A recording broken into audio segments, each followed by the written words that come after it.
Season 1 of Scandal introduces Olivia Pope, founder of the crisis management firm Olivia Pope and Associates, in which she and her team fix the problems and scandals of the elite power players in Washington, D.C. Working alongside Olivia as her loyal gladiators are her right-hand man Stephen Finch, former Black Ops assassin Huck, senior associates Abby Whelan and Harrison Wright, and the optimistic new hire Quinn Perkins. Olivia's newest case comes from the White House's Chief of Staff Cyrus Beene, who needs help after a staffer named Amanda claims to have slept with US President Fitz and gotten pregnant with his baby. While investigating Amanda, Quinn catches that Fitz calls her sweet baby, which Olivia takes as confirmation that the pair really did sleep together, as it is the same nickname Fitz called Olivia when she worked at the White House and the pair were having an affair. And so Olivia turns her back on Cyrus to instead take on Amanda as a client. This infuriates Cyrus, who revokes Olivia's access to the White House, but Fitz reinstates her access in an effort to prove his continued love for her. Despite being married to a woman named Mellie, Cyrus is sent audio that someone secretly recorded of Fitz and Amanda having sex, and taking matters into his own hands to cover up the scandal, he offers to pay Amanda $10 million to keep quiet and terminate her pregnancy. But with the support of Olivia, she refuses. And so Cyrus tries to dig up dirt on Olivia and her team in the hopes of forcing them into swaying Amanda to his side. Meanwhile, reporter Gideon Wallace begins looking into Amanda and her connection to the president.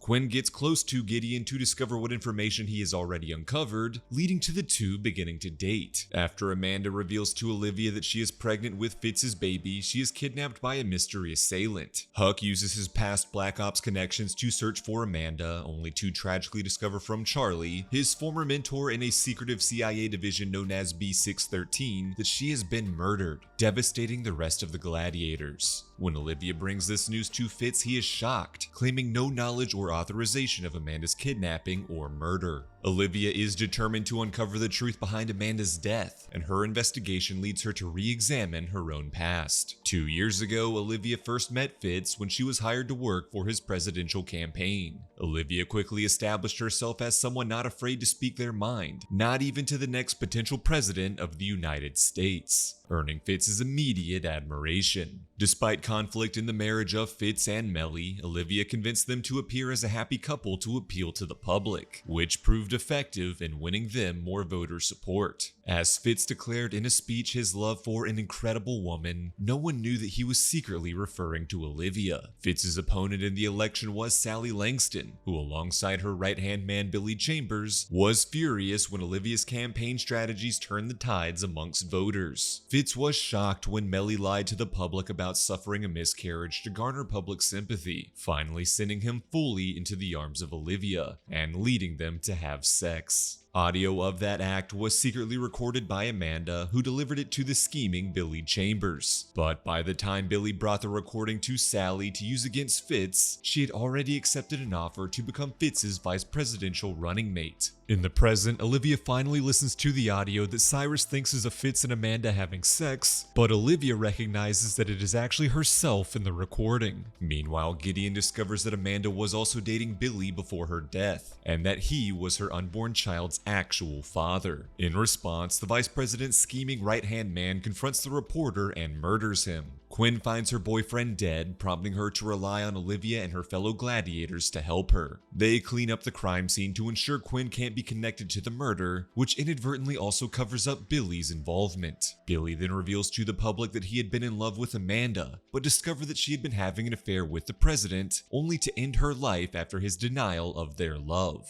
Billy also begins publicly airing the audio of the president's sex tape in an attempt to force Fitz into resigning so that Sally Langston becomes the new president. Believing he has been defeated, Fitz plans to resign as president, though envisions a simpler, happier life where he can finally be with Olivia. But Olivia Pope isn't ready to give up. She devises a plan for Mellie to claim to be the female voice in the audio recording, and declare that she and her husband are very much in love and trying for another baby. And so the scandal is resolved, and Fitz can remain president, but a life with his true love Olivia slips further from his grasp. Olivia ensures that Sally continues to support President Fitz, further thwarting Billy's master plan. Huck then meets back up with his old mentor Charlie from their Black Ops Division B613 and tasks him to ensure Billy pays for his crimes. And that's when Charlie reveals that he had actually been hired by none other than the President's Chief of Staff Cyrus Beene to kill Amanda. As the season comes to a close, the gladiators discover that Quinn Perkins is not who she says she is, prompting Olivia to force Quinn into revealing her true identity. I want to cut in real quick and tell you about this video sponsor, Filmora, which has completely revolutionized the way I edit my videos. Typically, the work of editing can be tedious, with some painstakingly minuscule changes needed to truly perfect the final product. But Filmora brings AI-powered efficiency and simplicity to your workflow. I'm talking about using the power of AI to make your editing faster, easier, and more professional looking. When I record the audio for my recaps, I have to add effects like de-reverb or de-esser or a multiband compressor just to make things clearer and listenable. I manually go in and remove so many random loud mouth noises and awkward breaths. It's really time consuming, but Filmora's AI voice enhancer does all of that work with just the press of a button. There's also auto reframe and smart short clips tools that take my long form content and cuts it down and reframes it for the right aspect ratio to post on social media channels like YouTube Shorts, Instagram Reels, or TikTok. And the biggest, most impressive feature to me is the AI music generator. For the background music in my videos, I usually find royalty-free songs that I then have to retime and duplicate and crossfade to fit the length of my videos. But Filmora lets me generate custom royalty-free music based on any style, motion, theme, or rhythm set to my specific video duration.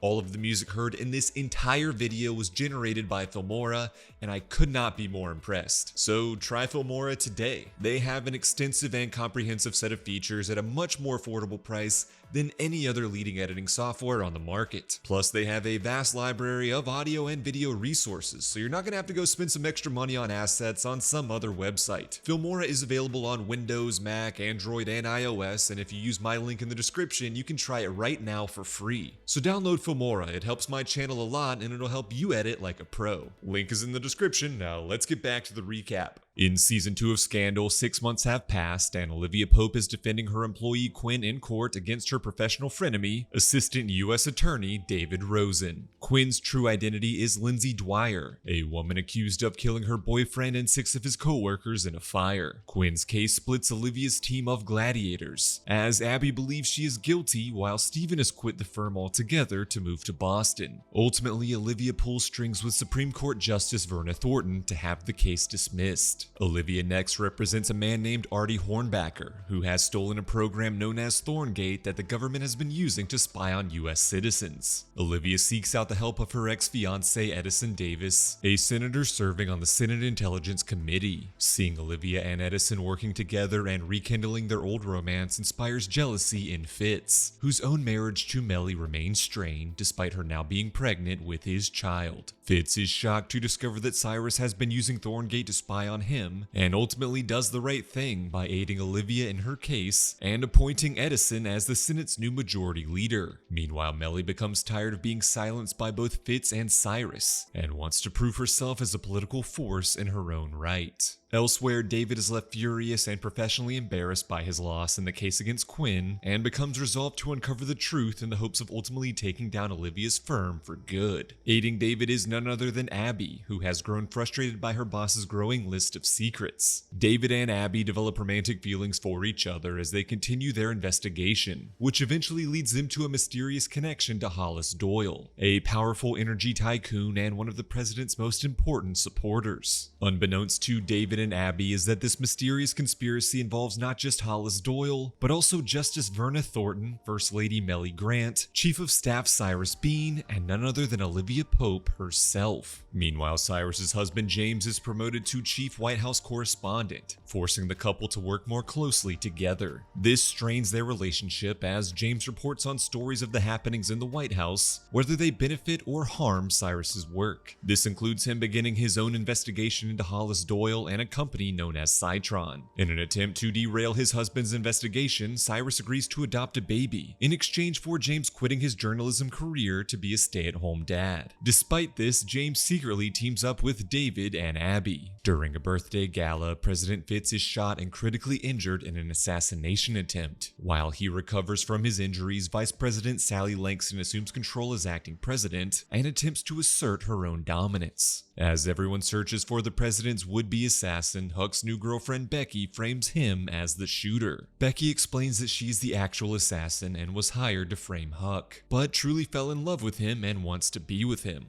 Ultimately, Huck helps his team arrest Becky, while Vera and Olivia theorize that Hollis Doyle is the mastermind behind the assassination plot. As Sally tries to enact her own plans as president, Fitz is forced to abandon a slow recovery to return to the Oval Office and assert his continued strength. Despite suffering from serious mental impairments due to his gunshot wound, Olivia is relieved Fitz has survived his brush with death, inspiring the star-crossed lovers to resume their secret love affair. But as Fitz tells Mellie he wants a divorce, Edison proposes to Olivia. As David's investigation leads him to uncovering the truth, Olivia finally reveals everything to Quinn. When Fitz looked likely to lose the presidential election, his biggest supporters, Hollis, Verna, Mellie, Cyrus, and Olivia, plotted to rig the election in his favor. Hollis needed Fitz to win in order to secure his planned building of a pipeline across the country, and so a company known as Citron was hired to develop a technology that could rig the election results. When Quinn's boyfriend Jesse, an employee of Citron, attempted to extort more money for his involvement in the plot, Hollis had him and many of his coworkers killed to ensure their silence, then framed Quinn for their deaths. Realizing Hollis had gone too far, Olivia secretly intervened to save Quinn and give her a new life. David officially confronts Hollis with his findings, threatening to expose his election rigging and murderous cover-up. Thinking Hollis was responsible for the assassination attempt, Cyrus attempts to get rid of him by ordering the assassin Charlie to kill him. Meanwhile, Huck convinces the incarcerated Becky to help him find proof of the mystery person who hired her to kill the president. And that's when Huck discovers that Hollis was not the one behind the assassination plot, but instead Justice Verna Thornton.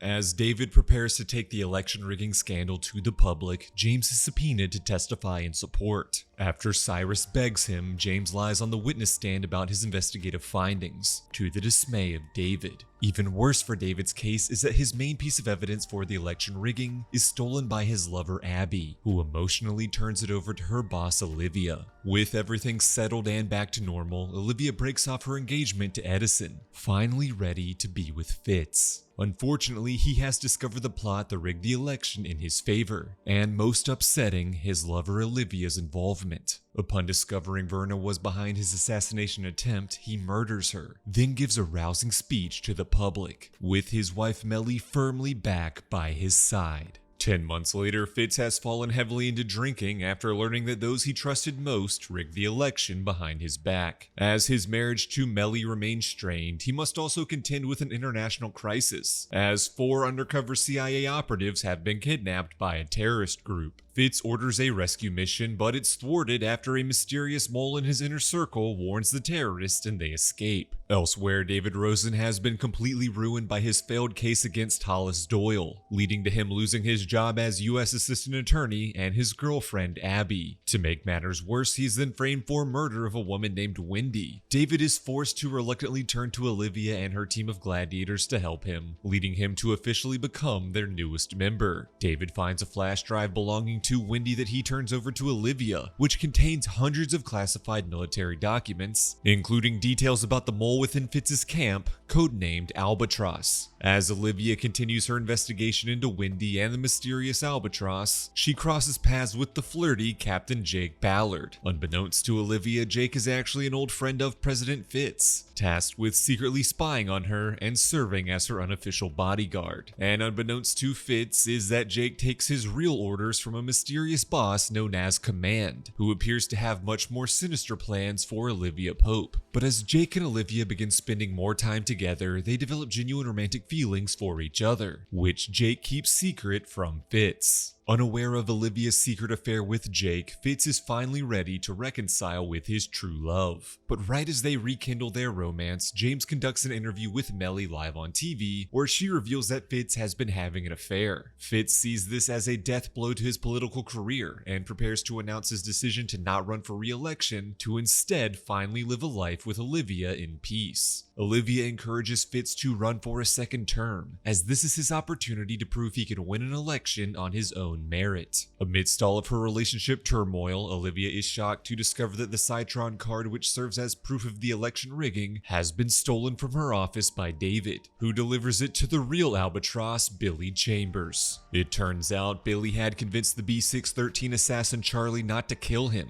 and instead team up. As Billy plots to expose the election rigging, Fitz is forced to team up with the voter fraud co-conspirators Olivia, Cyrus, Mellie, and Hollis to thwart Billy's plan. Olivia's team captures Billy, and Quinn tortures him to reveal the location of the Citron card, leaving Huck worried that his colleague will go down the same traumatic life path as himself. Upon finding the card, they discover it's a fake, and that David still possesses the real one. David then reveals himself to be trustworthy all along, as he used the fake card to trick Billy into confessing to plotting the murders of Wendy and many others in his grand scheme for revenge. And for his actions, David is reinstated as U.S. Attorney. Jake's mysterious and powerful boss delivers to Cyrus a recording of Jake and Olivia having sex, which he wants to be used to break up Olivia and Fitz for good. Cyrus reluctantly shows the tape to Fitz, and then reveals to Olivia that Fitz murdered Justice Thornton. With their biggest secrets finally exposed to each other, Olivia and Fitz reluctantly part ways romantically once again, leaving Fitz to return to his wife Mellie. Jake's boss then tasks another agent to take down Olivia, but Jake thwarts the act by killing the agent to save his new love. He then confesses to Olivia that he is in fact an agent of B613, and for disobeying direct orders, he is sent to a black site prison known as the Hole to be tortured. As the season comes to a close, Olivia is publicly exposed as the president's mistress, drawing her a lot of unwanted attention.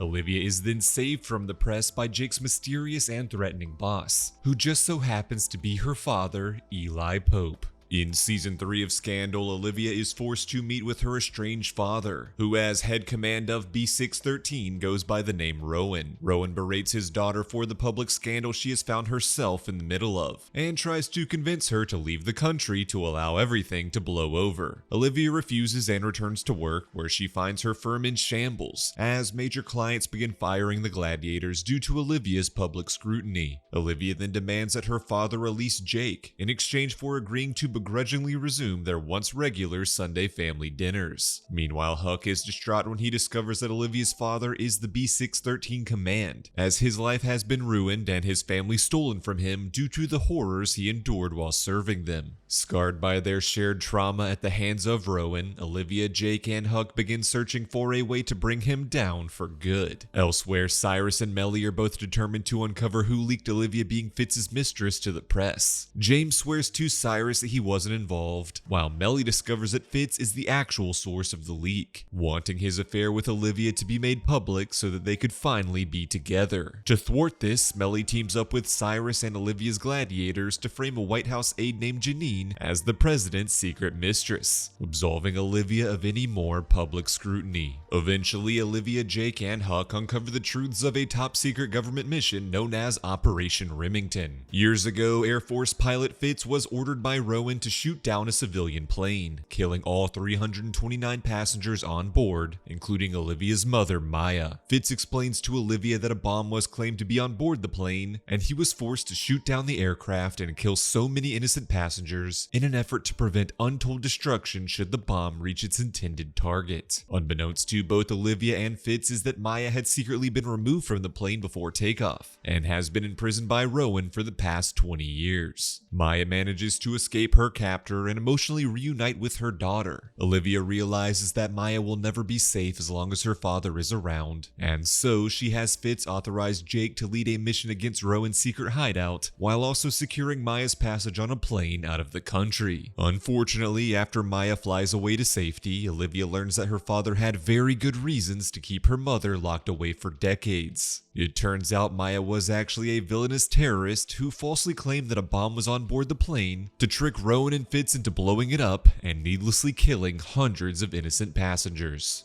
With this knowledge, Olivia realizes that her father isn't as big of a monster as she thought he was. Despite this, Rowan must atone for his actions, and so Fitz removes him as head of B613 and installs Jake as its new command. Amidst the search for Maya, Fitz must also prepare for his re-election campaign. Mellie reluctantly asks Olivia to be Fitz's campaign manager once again, knowing that they need each other. As Olivia works alongside the president, they reconcile their romance once again, leading to Jake ending his own romance with Olivia for good. Vice President Sally Langston decides to run against Fitz as a third-party candidate, and so Cyrus gets to work on sabotaging her campaign. After finding out Sally's husband Daniel Douglas is secretly gay, Cyrus tries to manipulate him into coming on to James, which could then be used as blackmail against Sally. Unfortunately, James ends up sleeping with Daniel, devastating Cyrus. When Sally discovers her husband's affair, she impulsively murders him. Cyrus helps Sally cover up the murder in the hopes of blackmailing her into dropping out of the presidential race. But encouraged by her new campaign manager Leo Bergen, Sally stubbornly continues her campaign. Despite the affair, Cyrus and James reconcile, and Cyrus secures James a job as the White House's new press secretary. Secretly, James has had enough of his husband's manipulative scheming, and uses his new position to leak incriminating information to both David Rosen and the press under the codename Publius.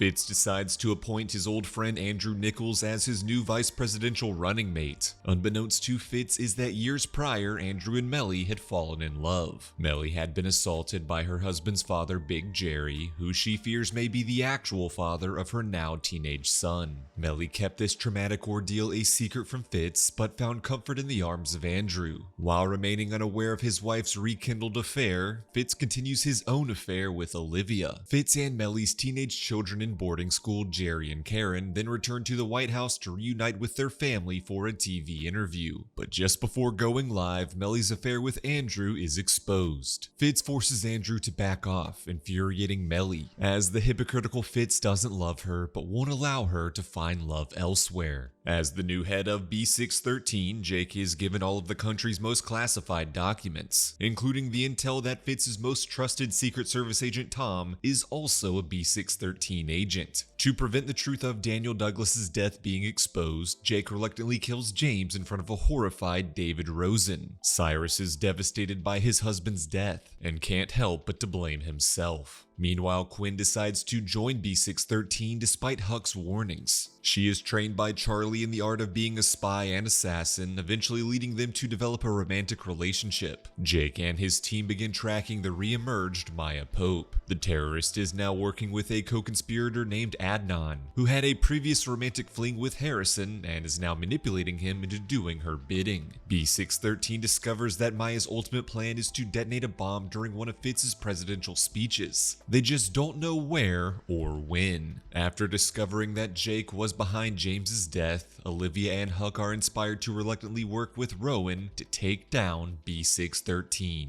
Olivia seduces Jake to steal his cell phone, giving her team access to his confidential data. With that, they thwart a B613 surveillance mission, inadvertently allowing Maya Pope to get away. Jake informs Olivia's team of the bomb threat and that the president's life is in grave danger, and so the gladiators reluctantly team up with B613 to save the president. Forced to work together again, Huck and Quinn reconcile their friendship and even end up sleeping together. Charlie ensures Quinn and Huck's tryst is over when he helps Huck reunite with the family he thought he lost forever upon joining B613. Jake discovers that Maya's team has planted a bomb at a church that Fitz is scheduled to speak at and warns Cyrus to keep the president away. Learning that Fitz is not yet at the church, but Sally and Andrew are, Cyrus keeps this revelation to himself, sinisterly hoping the bomb will take out the two biggest roadblocks in Fitz's campaign for re-election. And so Maya attacks Rowan, critically injuring him before detonating the explosives. Amidst the chaos, many are left dead or injured, though both Sally and Andrew survive. With some encouragement from Leo, Sally begins attending to the injured and is seen on live TV as a selfless and inspiring hero.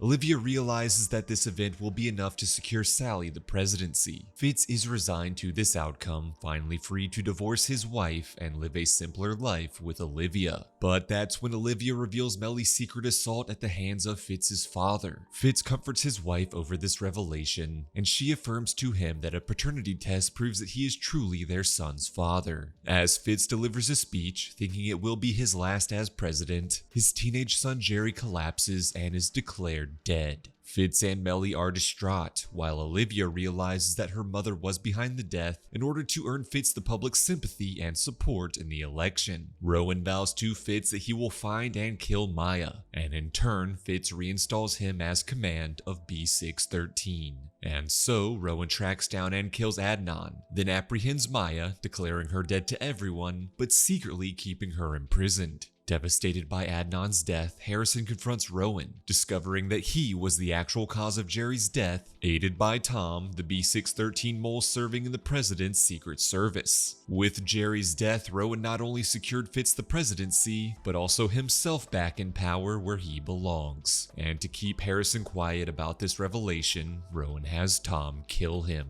As the season comes to a close, Fitz is officially re-elected president of the United States. Olivia finally takes up her father's offer to start a new life away from the drama, sharing a goodbye with her gladiator team. Jake delivers to David Rosen all of the files he stole from B613 in the hopes that they can be used to take down the shady organization for good. Then Jake joins Olivia in her getaway, where for the first time in her life, she declines a call from President Fitz. In Season 4 of Scandal, 2 months have passed and Olivia's new paradise lifestyle with Jake is shaken when she finally learns that Harrison has been murdered. And so Olivia returns to Washington, D.C., where she reunites with her gladiators Quinn and Huck, though Abby is now the White House press secretary. David Rosen is named the new Attorney General, and with the B613 files Jake gave him, he's able to blackmail politicians to advance Fitz's agenda. This infuriates Elizabeth North, the chairwoman of the Republican National Committee, and staunch opponent to Fitz. She hires a man named Michael to seduce Cyrus and learn his secrets, though the two men grow to genuinely care for each other. When Elizabeth threatens to expose the salacious affair and ruin Cyrus's career, Olivia comes up with a plan to have Cyrus and Michael get married, proving to the public that their relationship is genuine. Meanwhile, Jake discovers Secret Service and B613 agent Tom is the one who killed Jerry, on Rowan's orders. When Jake threatens Rowan with exposing this revelation, Rowan instead forces Tom into confessing to the murder and claiming it was done at Jake's command. And so, Jake is arrested and Fitz and Cyrus torture him for a confession, after which they will execute him.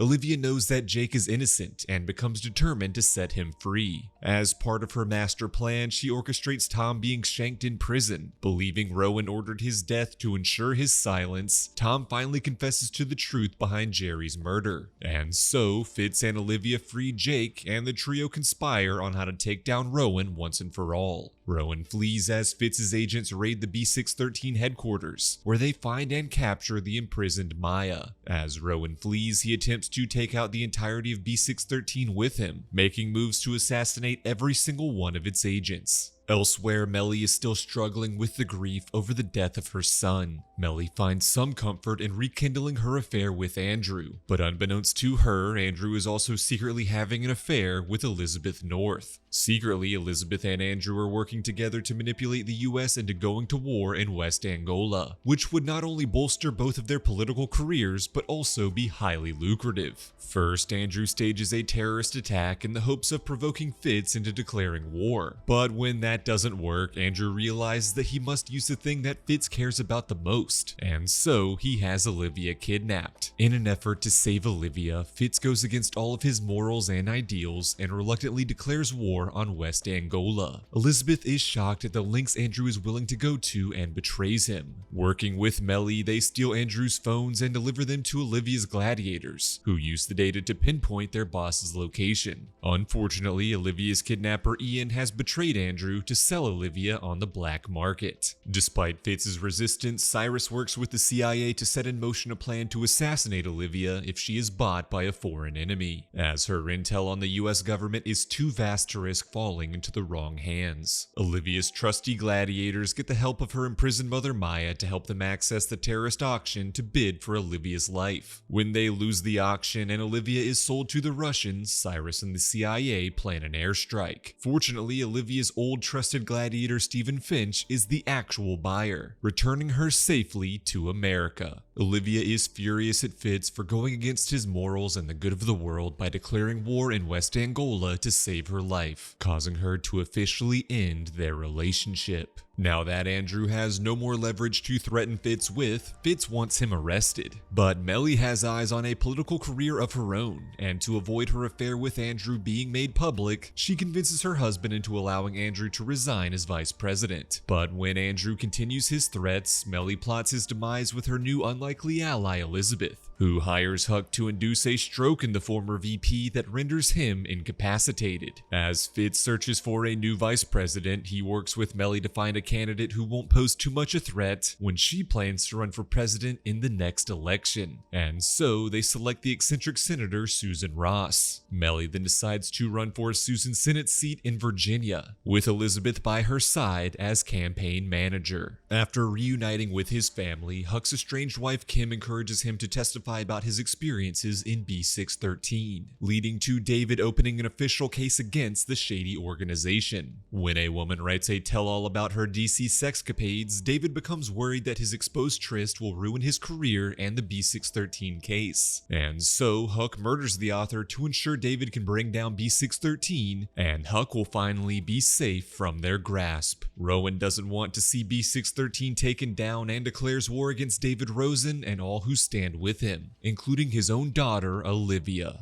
As Mellie meets with a new political donor, she discovers it is actually Rowan, who blackmails her into giving him the list of names for those serving on the grand jury for the B613 case. When Mellie complies, Rowan has his agents brutally slaughter them all. Rowan then sways Cyrus to his side, reminding him that all of his hard and dirty work done to aid the president will be exposed, ruining them both. And so Cyrus threatens Abby's life to force David into dropping the case. In turn, David forces Olivia and her allies to recant all of their allegations against B613. In exchange for her own denial of B613's existence, Maya Pope is finally released from prison. Rowan has now completely wiped out all traces of B613 from existence, allowing him to live a supposedly normal life again as Eli Pope. In the end, Quinn discovers that Huck was the assassin working under command once again, who slaughtered the grand jury in order to protect his family. Elizabeth tells Fitz about Mellie's meeting with Rowan, and he realizes her responsibility in the grand jury deaths. Fitz is horrified by his wife's actions, and finally kicks her out of the White House. Upon discovering Cyrus's own part in shutting down the case, Fitz fires his old friend and replaces him with Elizabeth. As the season comes to a close, Fitz is greeted by Olivia. They are both finally safe and free from all that has separated them, allowing them to reunite and share a passionate kiss. In Season 5 of Scandal, Fitz and Olivia's affair is finally and officially made public by former VP Sally Langston on her new talk show. Instead of denying the allegations, Olivia is tired of living in secret and confirms to the press that she is the president's mistress. And so, Fitz and Olivia are finally free to take their relationship public. In turn, Fitz files for divorce from Mellie, who in her new role as senator is aided by the similarly spurned Cyrus. With the president's affair exposed, several senators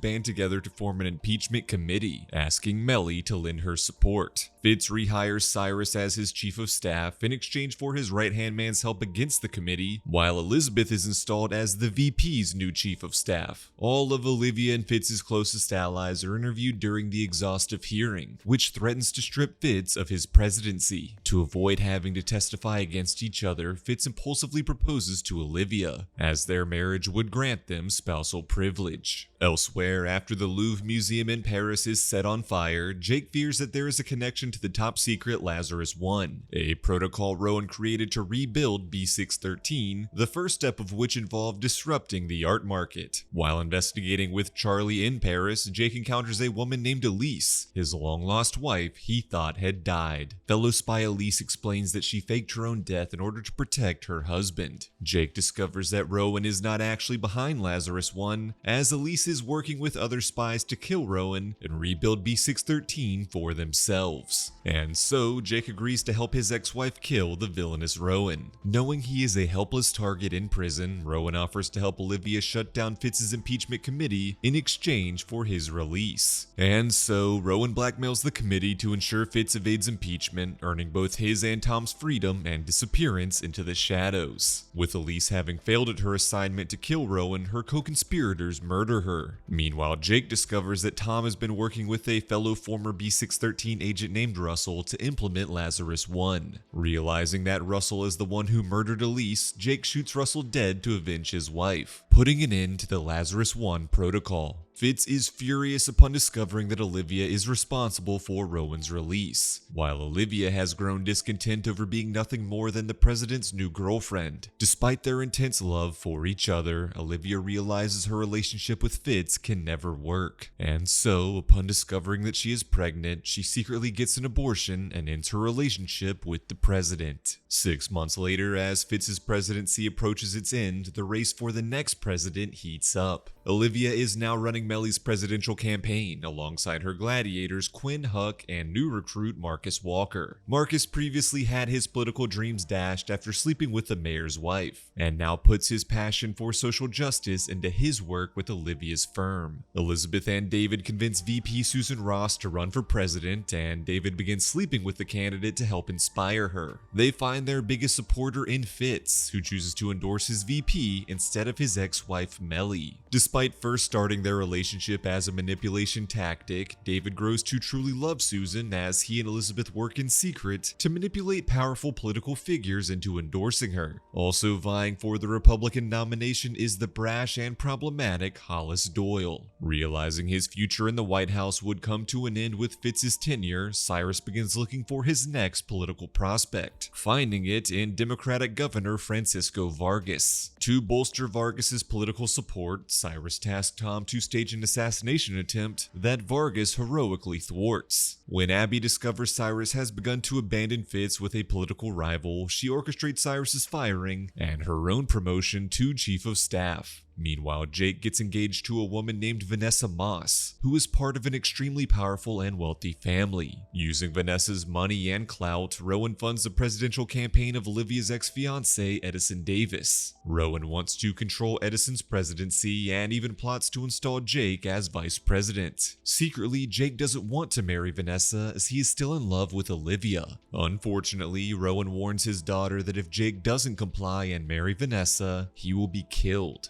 And so, Olivia callously tears into Jake, saying she could never love him the way she loves Fitz, spurring him to go through with his wedding. Amidst the chaos of the impending election, former Vice President Andrew Nichols regains consciousness and threatens to expose all of Fitz's secrets. Ultimately, the growing pressure causes Olivia to snap and brutally murder Andrew. The death is covered up, but Olivia is left feeling distraught, and that she is no better than her monster of a father. As Hollis Doyle gains support, friends turned rivals Olivia and Abby call a truce to take him down. Olivia also inspires Edison to stand by his morals and publicly denounce Hollis and his beliefs, infuriating Rowan, who believes that Edison must conform to appease Hollis's racist supporters. Finally realizing Rowan's scheming manipulations, Edison drops out of the presidential race, ensuring that Vargas secures the Democratic nomination. When Susan discovers that David has been working with Elizabeth behind the scenes to manipulate politicians into giving her endorsements, she is devastated. Susan breaks up with David for not believing she could win the election on her own merit, then drops out of the race. And so, Mellie is officially the Republican nominee, set to face off against the Democrat Vargas in the presidential election. As the season comes to a close, Jake seeks Olivia's help in escaping Rowan's clutches, and so Olivia makes Jake Mellie's vice presidential pick, theoretically making him untouchable to Rowan, while also giving Mellie an appealing running mate. Jake realizes he has simply gone from being one pope's puppet to another. Meanwhile, Cyrus manipulates his way into becoming Vargas's running mate. In the end, Rowan watches the presidential race unfold on TV, proud of all that his daughter has achieved. In Season 6 of Scandal, Francisco Vargas is officially elected as the next president of the United States. But while delivering his victory speech, he is shot dead. Cyrus is suddenly next in line for the presidency and offers for Mellie to be his vice president. But this all dramatically unravels when Tom confesses to being Vargas's assassin, acting on the orders of Cyrus. Tom has long been in love with Cyrus, but in his efforts to prove that love and devotion, he grew violent and erratic. Cyrus rebuked Tom's actions, spurning the heartbroken assassin to falsely confess to the shooting and drag down Cyrus with him for revenge. Cyrus proclaims his innocence, but all of his most loyal allies, including Olivia, Fitz, and even his husband Michael, turn their backs on him. At his lowest, Cyrus writes a love letter to Tom, apologizing for his own actions and inspiring the assassin to finally confess to the truth. And so Olivia and her team search for more evidence to exonerate Cyrus and bring down the real killer. Amidst all of the assassination intrigue, Marcus becomes the new White House press secretary and begins a secret affair with Mellie. Fitz is now dating the head of the FBI, Angela Webster, and Charlie is now an associate at Olivia's firm, proposing to Quinn while helping her and Huck search for Vargas's real killer. The group eventually discovers that Vargas's campaign videographer Jennifer may have evidence pointing to the real killer, and in his search for the missing woman, Huck meets and falls in love with her friend Meg. Eventually, Huck and his allies discover that Jake had murdered Jennifer on the night of Vargas's assassination and destroyed all of her evidence in a fire. Jake's marriage to Vanessa has strained due to his continued romantic feelings for Olivia. When Olivia confronts Jake over the death of Jennifer, he reveals that Rowan was the mastermind behind the assassination and had convinced Tom to frame Cyrus, using money linked to Olivia's bank account. And so, if Olivia continues her investigation, her father would frame her for the cover-up.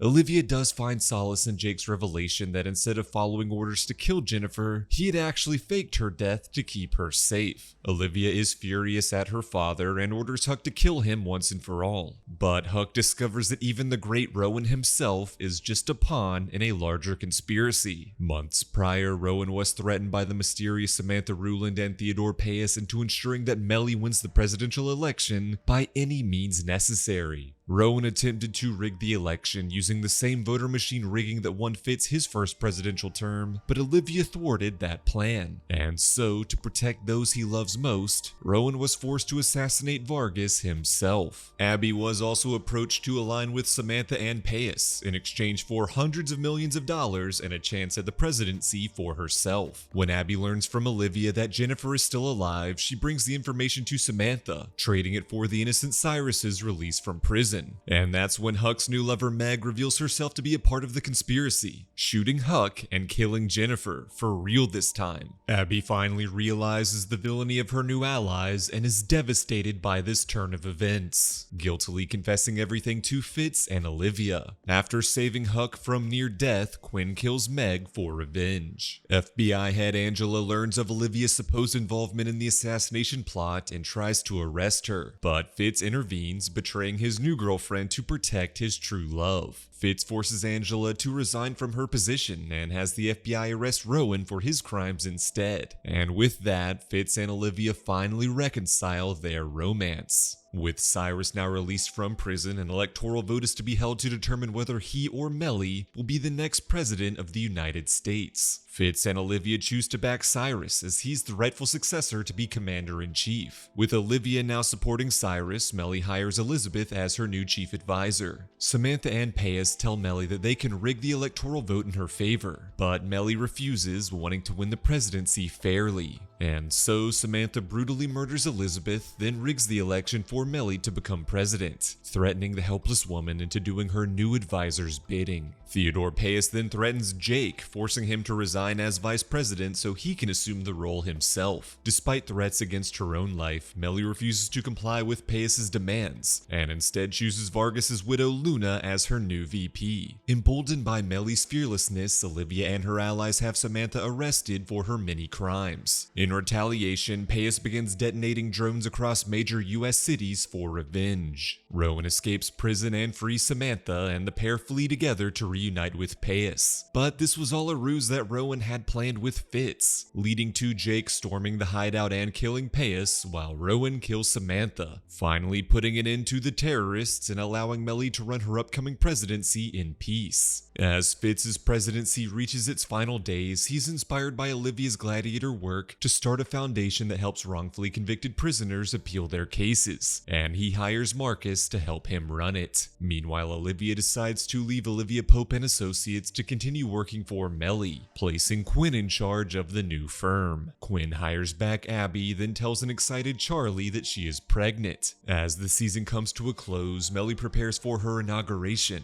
though Jake discovers that Samantha and Payas were not in fact the masterminds of their operation, and that their mysterious benefactor had now hired Maya to assassinate Mellie during her speech. With Maya at large, Rowan convinces Fitz that the country needs B613 to protect it, and so, as one of his final acts as president, Fitz plots to revive the agency and place himself in charge. He tasks Rowan to track down Maya and thwart her assassination attempt. As Olivia watches the inauguration, she gets a call from her mother, who explains that she has no intentions of killing Mellie, but will instead kill the person who really hired her. But before she can, she is stopped by Rowan. And so Mellie is safely sworn in as president, but Olivia confronts Fitz over restarting B613. Fitz takes his lover's words to heart and chooses not to lead the agency, but instead leave DC behind to run his foundation in Vermont, the place he always dreamed of retiring peacefully in with his love. Instead of joining Fitz, Olivia chooses to stay behind to bask in her newfound power. With Jake's help, she discovers that Luna Vargas was in fact behind both the assassination plot against her late husband and the new plot to kill Mellie. And so Olivia orchestrates Luna's death and cover-up. As Mellie's new chief of staff, Olivia secretly tricks the president into funding the rebuilding of B613 and places herself as its new command. And then Olivia installs her old friend Cyrus Beene as vice president, despite figuring out that he had inspired Luna to create her assassination plot against her own husband. And so Mellie Grant might be president, but it is finally Olivia Pope who runs the country.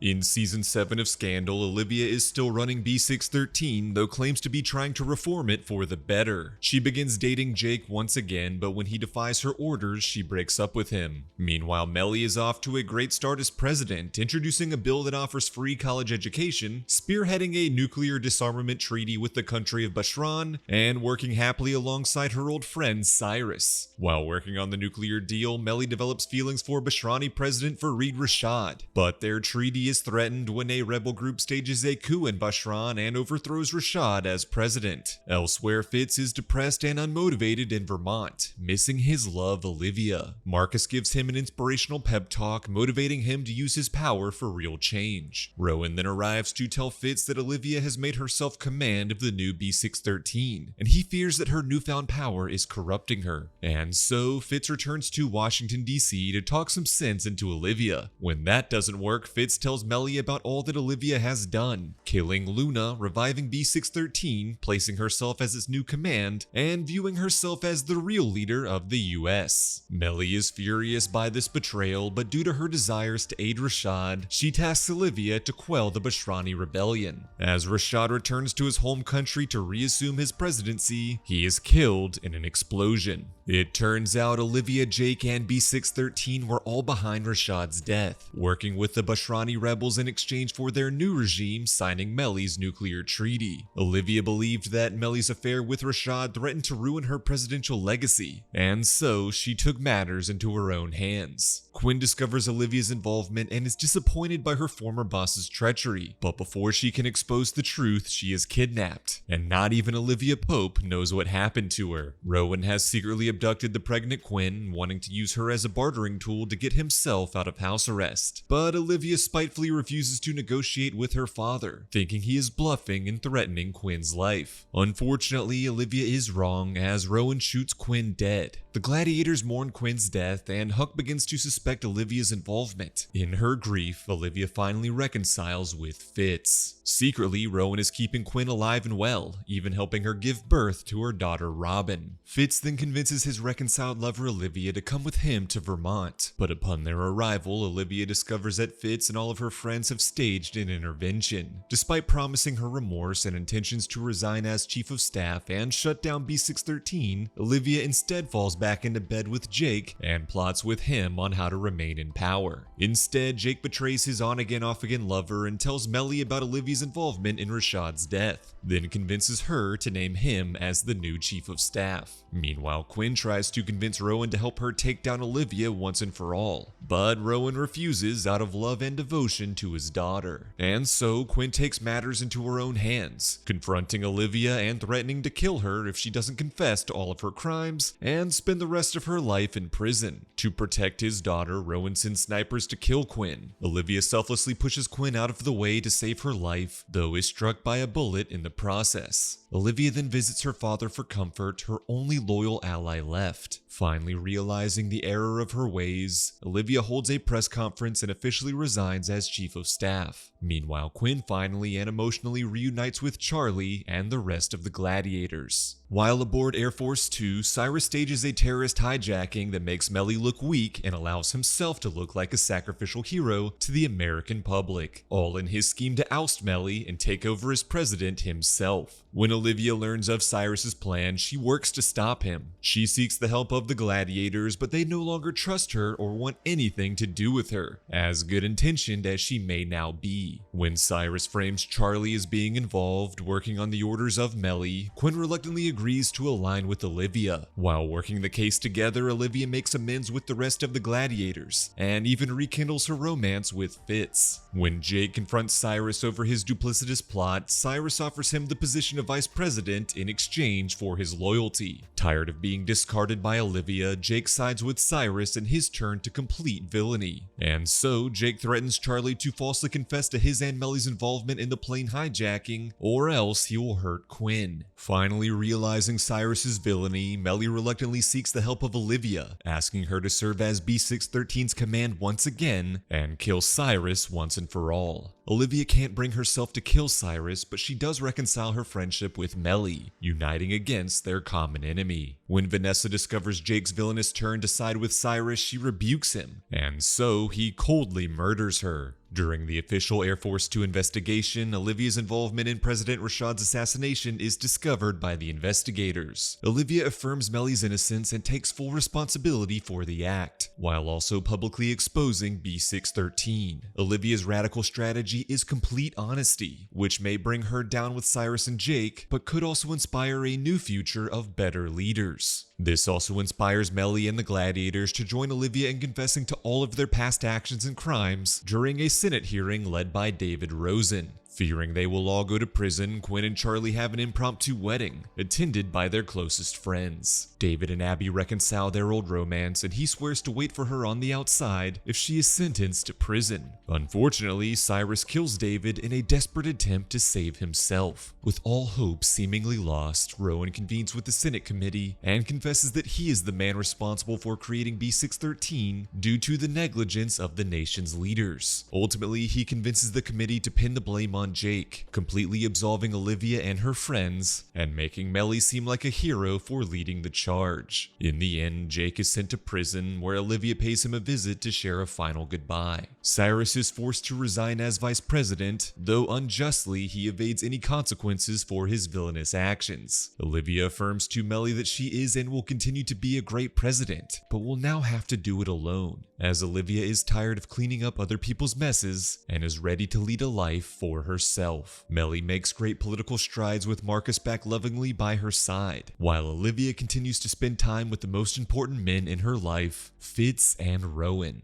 Her future potential is limitless, and one day she might even make a great president herself.